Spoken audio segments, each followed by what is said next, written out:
يا أيها الذين آمنوا إذا نودي للصلاة من يوم الجمعة فاسعوا إلى ذكر الله وذروا البيع ذلكم خير لكم إن كنتم تعلمون.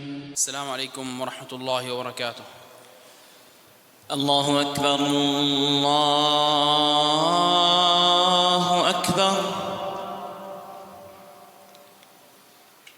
الله أكبر الله أكبر. أشهد أن لا إله إلا الله. أشهد أن لا إله إلا الله.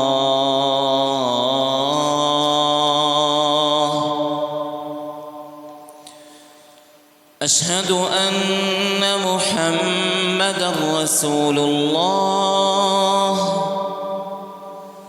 أشهد أن محمدًا رسول الله.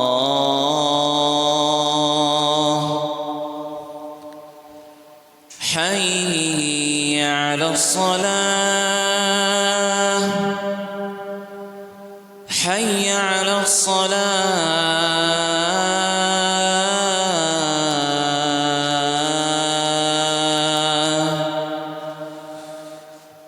حي على الفلاح حي على الفلاح.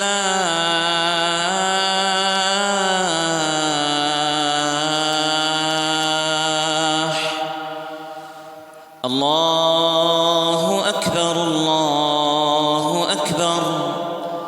لا إله إلا الله.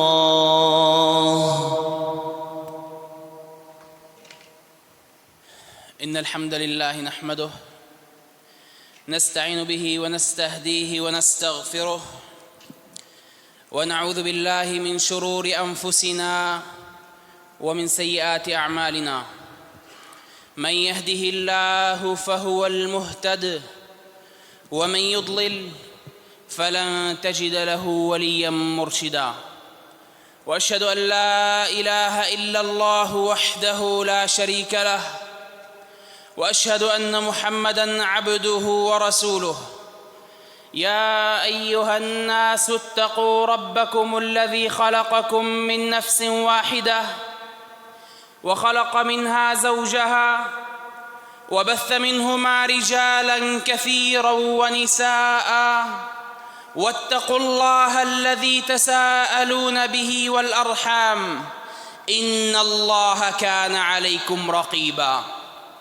يا أيها الذين آمنوا اتقوا الله وقولوا قولاً سديداً يصلح لكم أعمالكم ويغفر لكم ذنوبكم ومن يطع الله ورسوله فقد فاز فوزاً عظيماً. أما بعد عباد الله، فإن أصدق الحديث كتاب الله وخير الهدي هدي محمد صلى الله عليه وسلم وإن شر الأمور محدثاتها وكل محدثة بدعة وكل بدعة ضلالة وكل ضلالة في النار. أما بعد عباد الله، فحديثنا اليوم عن أحب الكلام إلى الله وعن خير مما طلعت عليه الشمس وما غربت، وعن كلمة تملأ الميزان ألا وهي قول الحمد لله رب العالمين. فقول الحمد لله رب العالمين ورد فيها أحاديث كثيرة، ومنها أن النبي صلى الله عليه وسلم قال: أفضل الذكر لا إله إلا الله، وأفضل الدعاء الحمد لله. وقد استفتح بها ربنا كتابه فقال: الحمد لله رب العالمين.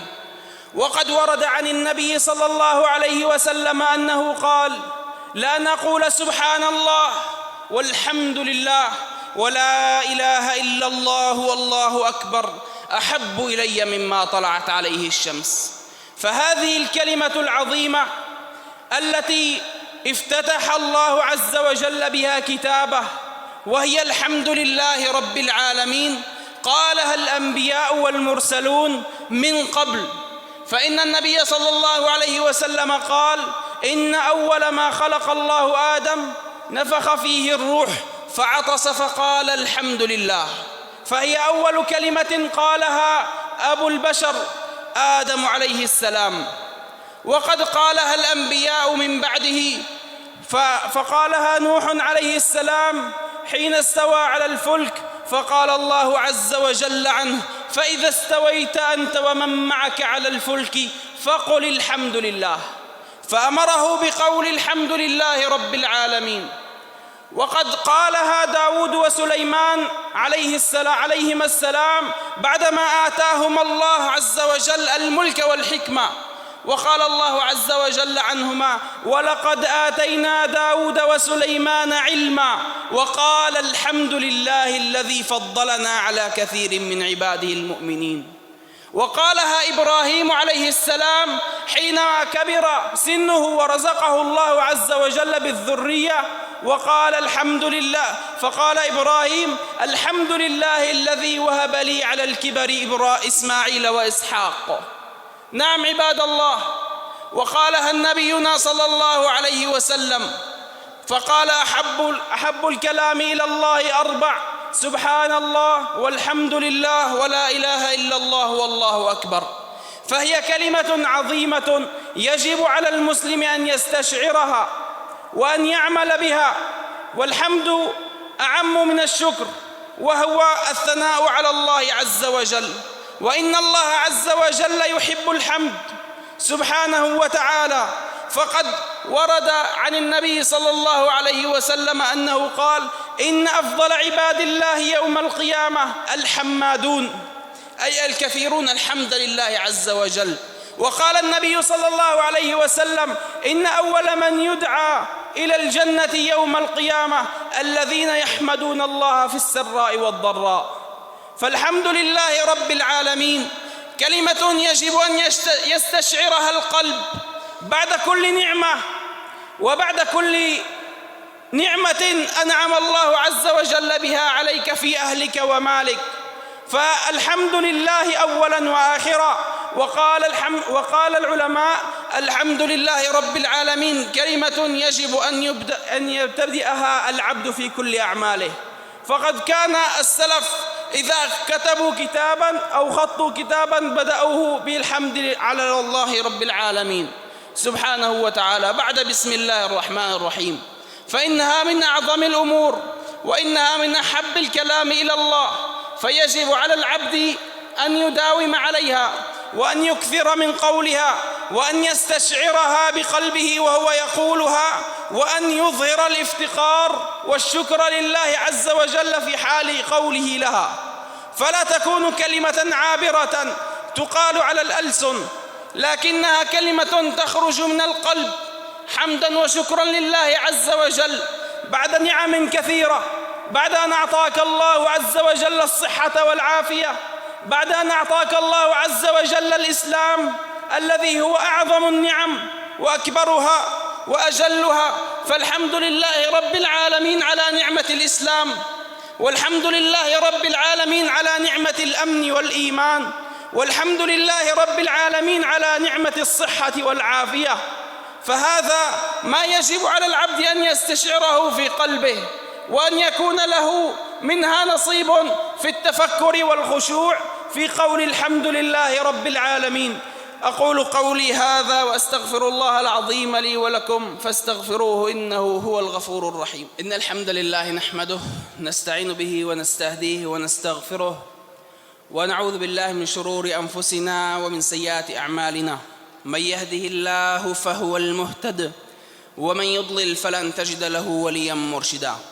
عباد الله، يجب أن نعلم أن من عظم هذه الكلمة التي وردت في كتاب الله عز وجل أكثر من 20 مرة، وهي الحمد لله، أن شغل الملائكة عند ربهم أنهم يسبحون بحمد ربهم. كما قال الله عز وجل عنهم. وأن أهل الجنة إذا دخلوا الجنة واستقروا فيها قالوا الحمد لله رب العالمين، فقد قال الله عز وجل عنهم: وقالوا الحمد لله الذي هدانا لهذا وما كنا لنهتدي لولا أن هدانا الله. هذا قولهم بعد أن استقروا في الجنة، لعظم هذه الكلمة ولعظم منزلتها.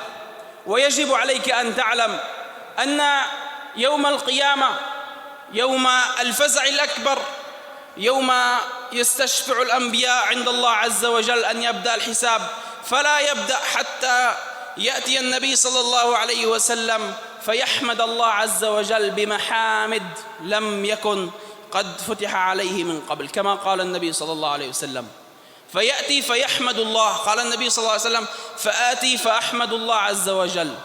فالحمد لله عز وجل أمر عظيم يجب أن يستشعره العبد، وهو محبوب عند الله عز وجل، وهو من الدعاء، وهو من الذكر، وهو أمر عظيم يجب على العبد أن يحرص عليه. وأنا أريد أن أسأل سؤالا لكل قلب من القلوب، وأريد أن يكون الجواب في القلب: كم هو وردك من الحمد لله رب العالمين؟ كم في يومك من حمد لله عز وجل؟ كم مرة نقولها؟ 10 20؟ فإذا قارنتها بنعم الله عز وجل عليك فوالله لا توفيها، كما قال الله عز وجل: وإن تعدوا نعمة الله لا تحصوها. وقال الله عز وجل: وإذ تأذن ربكم لئن شكرتم لأزيدنكم. ألا تريد أن يزيد الله عز وجل لك في رزقك وصحتك وأهلك؟ فاحمد الله عز وجل عليها، وراقب نفسك: كم هو الحمد في يومك؟ وكم لك ورد من الحمد؟ كم تقولها؟ جاوب نفسك في قلبك، واعلم أن الله عز وجل يحب الحمد. فقد ورد عن النبي صلى الله عليه وسلم أنه قال: إن من أفضل عباد الله يوم القيامة الحمادون، كثير الحمد لله عز وجل. نسأل الله عز وجل أن يعيننا على الحمد وأن يرزقنا الحمد، إنه ولي ذلك والقادر عليه. اللهم اجعلنا من الذين يستمعون القول فيتبعون أحسنه. اللهم اغفر للمؤمنين والمؤمنات، المسلمين والمسلمات، الأحياء منهم والأموات، إنك يا مولانا سميع قريب مجيب للدعوات. اللهم اجعلنا من عبادك الشاكرين. لا إله إلا أنت سبحانك إنا كنا من الظالمين. أقم الصلاة.